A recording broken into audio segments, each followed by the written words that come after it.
அனைவருக்கும் வணக்கம் நண்பர்களே. இன்றைக்கி வீடியோவில் என்ன பார்க்க போகிறோம் அப்படின்னா, மதுரையில் புகழ்பெற்ற மதுரை மீனாட்சி சுந்தரேஸ்வரர் திருக்கோயிலில் சித்திரை பெருவிழா ஏப்ரல் 29ஆம் தேதி கொடியேற்றத்துடன் தொடங்கி கோலாகலமாக நடைபெற உள்ளதுங்க.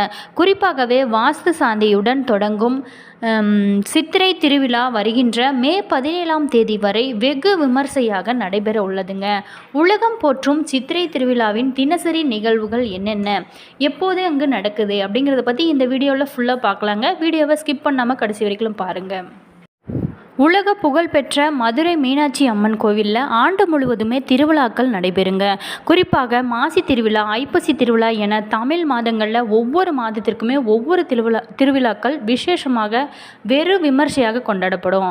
அதில் மிக முக்கியமான சிகர திருவிழாவான சித்திரை திருவிழா ஏப்ரல் 29ஆம் தேதி கொடியேற்றத்துடன் தொடங்கி மே 17ஆம் தேதி வரை கோலாகலமாக நடைபெற உள்ளதுங்க. இந்த கோவிலில் நிறைய சிறப்புகள் இருக்குங்க. மதுரை மாநகருக்கு கோவில் நகரம், தூங்கா நகரம், கூடல் நகரம் என பல்வேறு பாரம்பரிய பெயர்கள் இருக்குங்க. தென் மாவட்டங்களில் மிக முக்கியமான மாவட்டமான மதுரையின் மிகப்பெரிய அடையாளம் மீனாட்சி சுந்தரேஸ்வரர் திருக்கோயில்னு சொல்லலாங்க. அதிலும் தென் மாவட்டங்களில் திருவிழா அப்படின்னாலே மதுரையில் நடைபெறும் சித்திரை திருவிழா வெகு விமர்சையாக நடைபெறுங்க. இந்த நிகழ்வில் மதுரை மட்டுமல்லாது தென் மாவட்டங்களை சேர்ந்த லட்சக்கணக்கான பக்தர்கள் இந்த சித்திரை திருவிழாவில் பங்கேற்று சாமி தரிசனம் செய்வாங்க. குறிப்பாக மீனாட்சி அம்மன் கோவிலில் கொடியேற்றம் நடைபெற்றால் மதுரை மாவட்டம் முழுவதுமே கொடியேற்றம் நடந்ததாக மதுரை மக்கள் கருதுவாங்க. கொடியேற்றம் செய்யப்பட்ட நாளிலிருந்து கிட்டத்தட்ட 1 மாதங்களுக்கு மதுரை மாவட்டம் முழுவதுமே விழா கோலம் பூண்டு வெகு விமர்சையாக காட்சியளிக்குன்னு சொல்லப்படுது. உலக புகழ்பெற்ற மதுரை மீனாட்சி அம்மன் கோயிலோட சித்திரை திருவிழாவிற்கான கொடியேற்ற நிகழ்வு சித்திரை மாதம் 16 ஏப்ரல் 29ஆம் தேதி செவ்வாய்க்கிழமை அன்று காலை 9:55 மணிக்கு மேல் 10:19 மணிக்குள்ள மீனாட்சி அம்மன் கோவில் தங்க கொடி மரத்தில் விமர்சையாக நடைபெற உள்ளதுங்க. சித்திரை திருவிழாவின் 8ஆம் நாள் சிகர நிகழ்ச்சியான மீனாட்சி அம்மனுக்கு பட்டாபிஷேகம் சித்திரை 23ஆம் நாள் மே 6ஆம் தேதி செவ்வாய்க்கிழமை அன்று வெகு விமர்சையாக நடைபெறுங்க. குறிப்பாகவே அன்று இரவு 7:30 மணிக்கு மேலே 8 மணிக்குள்ள விருச்சக லக்கணத்தில் அருள்மிகு மீனாட்சி அம்மனுக்கு அம்மன் சந்நிதி 6 கால் பீடத்தில் வைத்து பட்டாபிஷேகம் நடைபெறுங்க. அப்போது அருள்மிகு மீனாட்சி அம்மனுக்கு ராயர் கிரீடம் சாற்றி ரத்தனங்களால் இழைக்கப்பட்ட செங்கோல் கொடுக்கப்படுங்க. அதாவது மீனாட்சி அம்மன் மதுரை மக்கள் பக்தர்கள் புடைசூழ பட்டத்து அரசியாக முடி சூட்டி கொண்டு பாரம்பரிய வேப்பம்பூ மாலை அணிந்து பக்தர்களுக்கு அருள் பாலிப்பார். மதுரை மீனாட்சி அம்மனுக்கு பட்டாபிஷேகம் நடந்த அப்புறம் சித்திரை மாதம் முதல் ஆவணி மாதம் வரை மதுரையில் மீனாட்சி அம்மனின் ஆட்சி தொடங்கும். அதனைத் தொடர்ந்து அன்று இரவு பட்டத்து அரசியாக 4 மாசி வீதிகளில் மீனாட்சி அம்மன் வலம் வருவார். அது மட்டும் இல்லாமல் சித்திரை திருவிழாவின் 9ஆம் நாள் திருவிழாவான திக்கு விஷயம் சித்திரை மாதம் 24ஆம் நாள் மே 7ஆம் தேதி புதன்கிழமை காலை 7 மணிக்கு நடைபெறுங்க. அதனைத் தொடர்ந்து 4 மாசி வீதிகளும் மரவர்ண சப்ரத்தில் எழுந்தருள்வார். அதனைத் தொடர்ந்து காலை 9:30 மணிக்கு திருவீதி உலா நிறைவுற்று மீனாட்சி அம்மன் கோவிலுக்கு திரும்புவார். மேலும் மாலை 6 மணி அளவில் மீனாட்சி அம்மன் மீண்டும் இந்திர விமானத்தில் 4 மாசி வீதிகளில் வலம் வருவார். வீதி உலா நிறைவு பெற்று இரவு 11:30 மணிக்கு மீனாட்சி அம்மன் கோயிலுக்கு வந்து சேருவார்னு சொல்லலாங்க. சித்திரை திருவிழாவின் முத்திரை பாதிக்கும் நிகழ்வான மீனாட்சி சுந்தரேஸ்வரர் திருக்கல்யாணம் கோவிலில் உள்ள வடக்கு மேற்கு ஆடி வீதியில் உள்ள பிரம்மாண்ட திருக்கல்யாண மண்டபத்தில் சித்திரை 25ஆம் நாள் மே 9ஆம் தேதி வியாழக்கிழமை காலை 8:35 மணிக்கு மேலே 8:59 மணிக்குள்ள ரிஷப லக்கணத்தில் அருள்மிகு மீனாட்சி சுந்தரேஸ்வரர் திருக்கல்யாணம் வெகு விமர்சையாக நடைபெறுங்க. அப்போது அப்பன் சுந்தரேஸ்வரர் மீனாட்சி அம்மனுக்கு திருக்கல்யாணம் அணிவிப்பார். அதனைத் தொடர்ந்து அம்மன் சுவாமியும் திருமண கோலத்தில் மீனாட்சி அம்மன் கோவில் பழைய திருக்கல்யாண மண்டபத்தில் எழுந்தருளி பக்தர்களுக்கு காட்சியளிப்பாங்க. இந்த நிகழ்வின் போது திருக்கல்யாணத்தை பார்க்க வந்த பின் பக்தர்கள் அனைவருமே தங்களோட திருமங்கல்யத்தை மாற்றிக்கொள்ளும் நிகழ்வும் நடைபெறுங்க. திருக்கல்யாணத்தை நேரில் பார்க்க வர முடியாத பக்தர்கள் அவங்களோட வீட்டிலேயே அந்த மங்கள நேரத்தில் திருமங்கல்யத்தை மாற்றிக்கொள்வாங்க.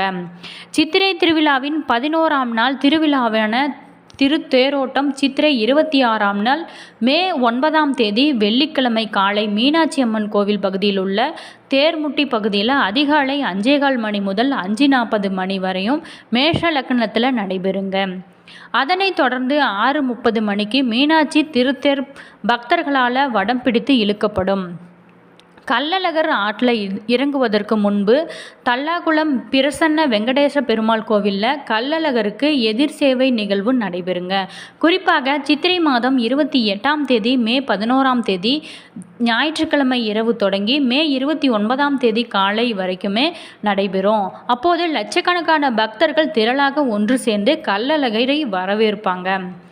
இந்த கள்ளழகரை தரிசிக்கிறதுனால நம்மளுடைய வாழ்க்கையில் இருக்கும் கஷ்டங்கள் அனைத்துமே தீருங்க.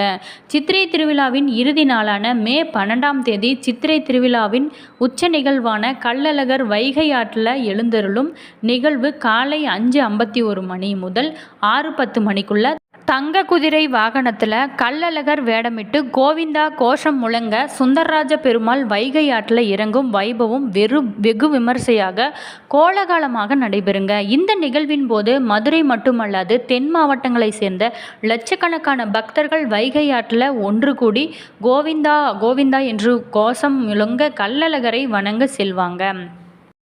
இந்த சித்திரை திருவிழாவானது இந்தியாவின் தமிழ்நாட்டில் தமிழ் வருடப்பிறப்பு சித்திரை மாதத்தில் பௌர்ணமிக்கு முன்னதாக 10 நாட்கள் கொண்டாடப்படும் ஒரு சிறப்பான விழான்னு சொல்லலாங்க.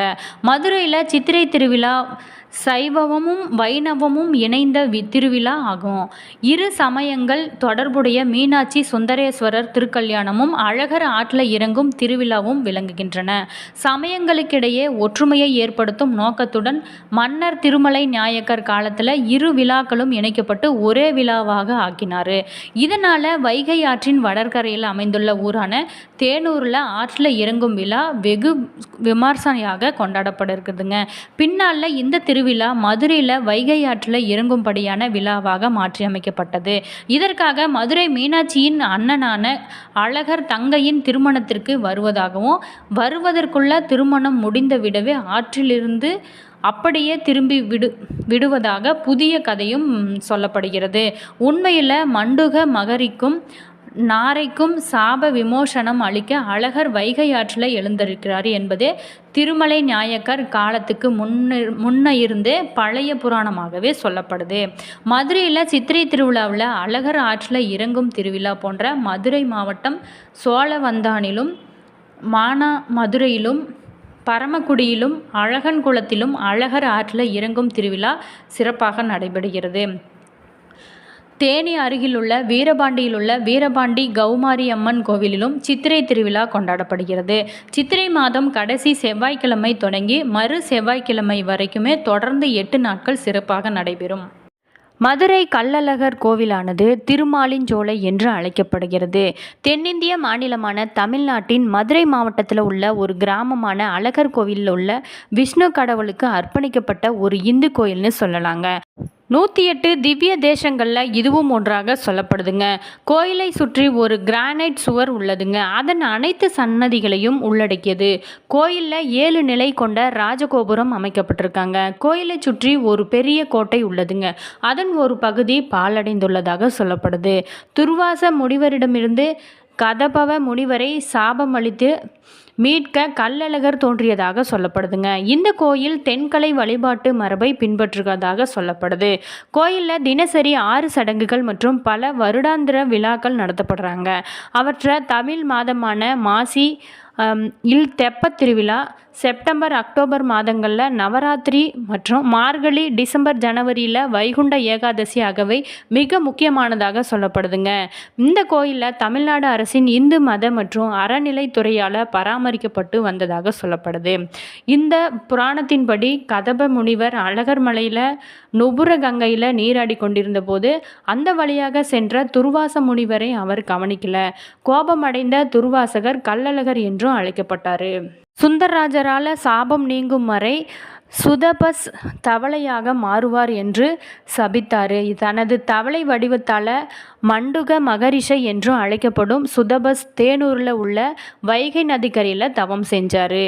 இந்த வீடியோவில் மதுரை கள்ளழகர் இந்த சித்திரை மாதத்தில் ரொம்பவும் சிறப்பு பெற்றதாக விழாவாக கொண்டாடப்படுவாங்க.